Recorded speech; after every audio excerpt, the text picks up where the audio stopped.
I pulled Ethan violently to my bosom, feeling the heat of his body press against mine as his breath came in short, ragged gasps.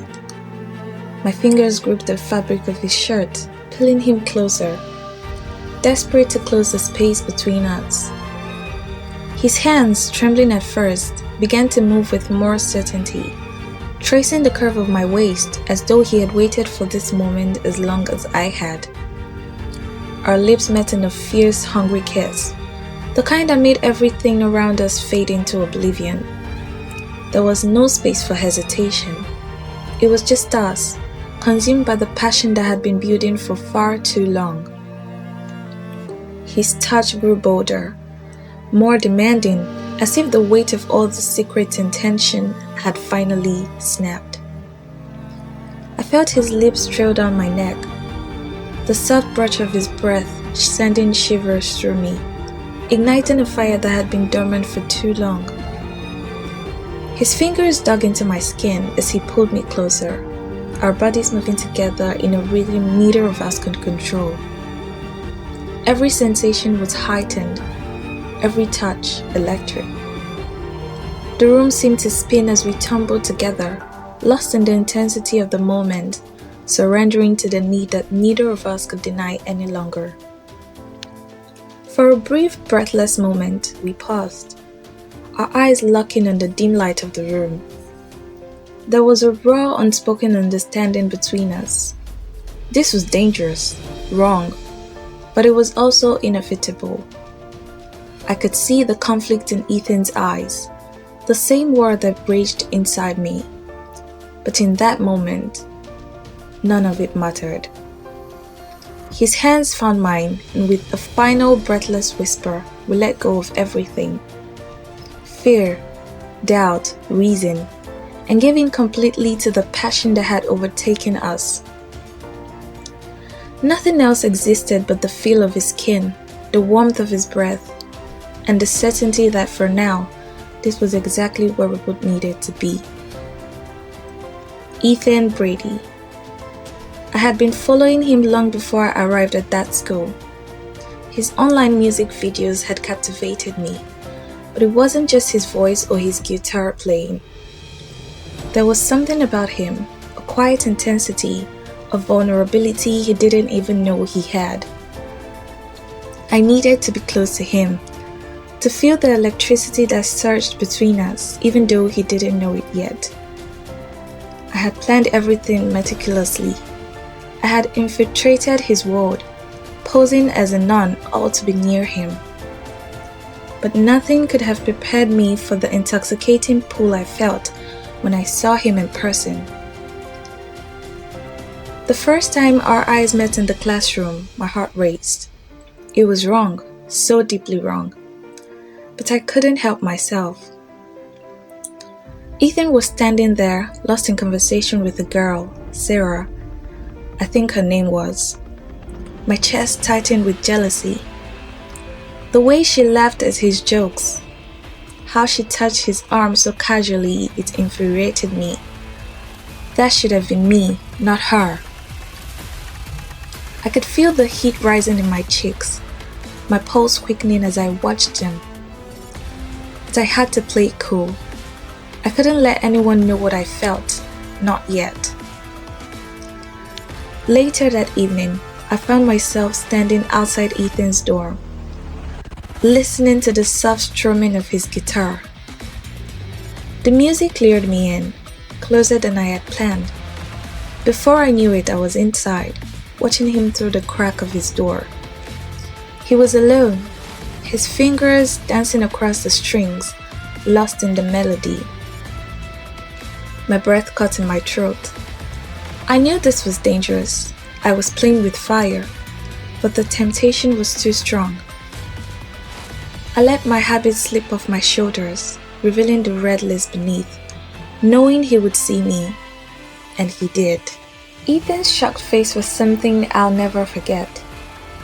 He fled from the room, leaving me standing there, a wicked smile tugging at my lips. I knew I had him. The next few days I could see the confusion in his eyes whenever he looked at me. I was the object of his forbidden desires, the temptation he couldn't resist, and I reveled in it. Every interaction we had was charged with unspoken tension. Every accidental touch felt like a spark. I wanted more. I needed more. Then came the night I had been waiting for. I had carefully orchestrated everything.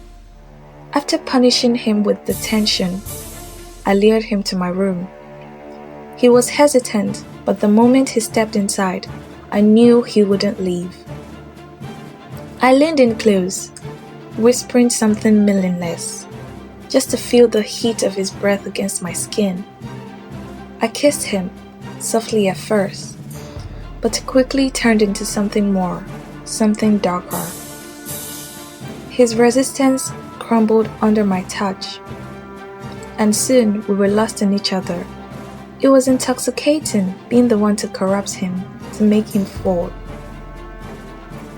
As our lips met, the room seemed to shrink around us, the air thick with tension and desire.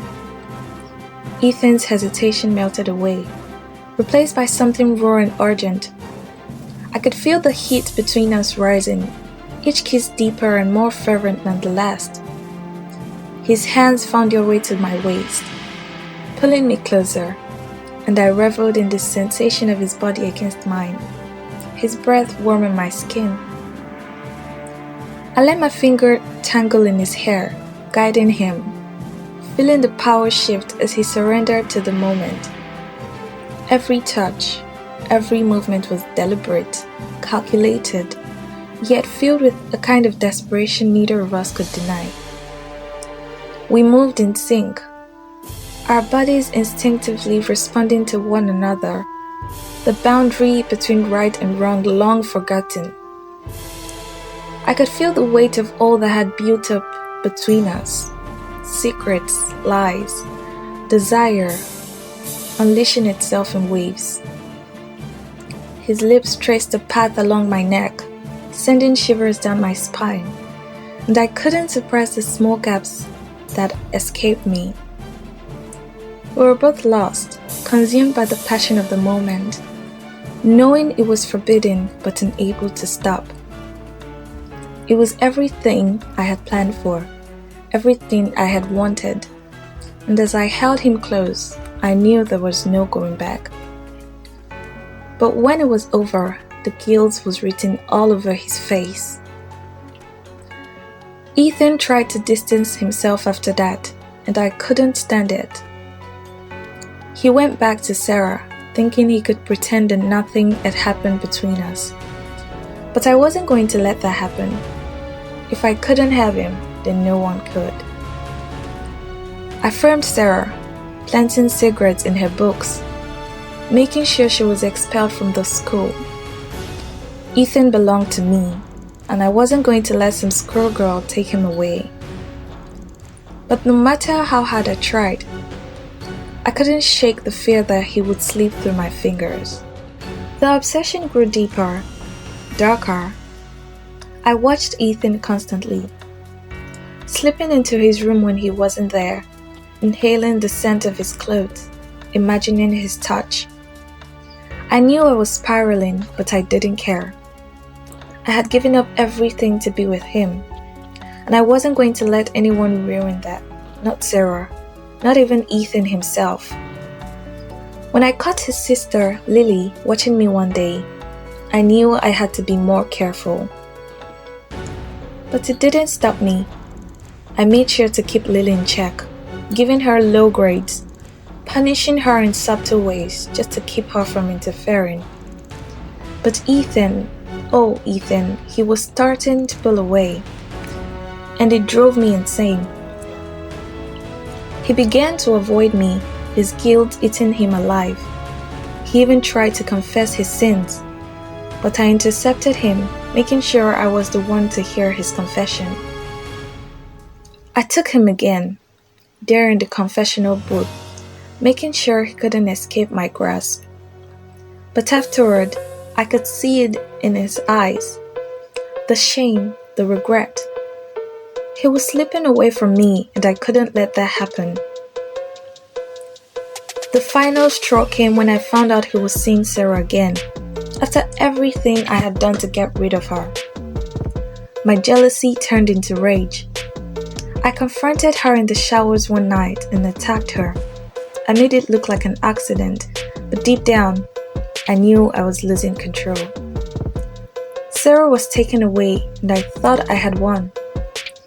But Ethan's face when he looked at me after that, he knew. He knew what I had done and he hated me for it. I tried to fix things, to make him see that we were meant to be together. I even went so far as to fake a suicide attempt in his room, hoping it would make him feel sorry for me, make him stay. But it backfired. He saw through me, saw the desperation in my actions. He threatened to expose everything, to tell the principal and the priest about what I had done. I couldn't let that happen. I had sacrificed too much to let him ruin it all.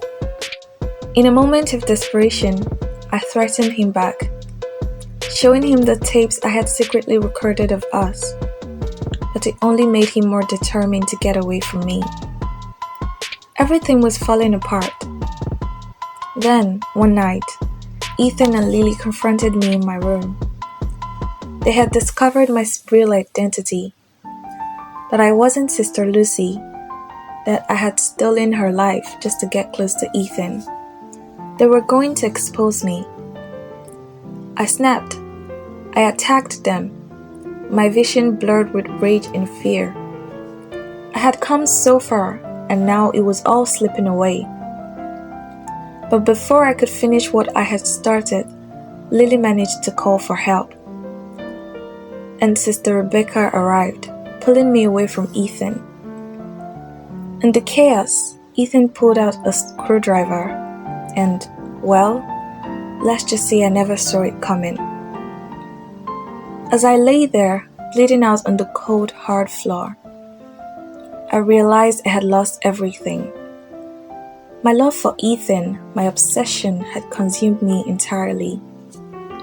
And now, as the darkness closed in around me, I knew that I had brought this all on myself.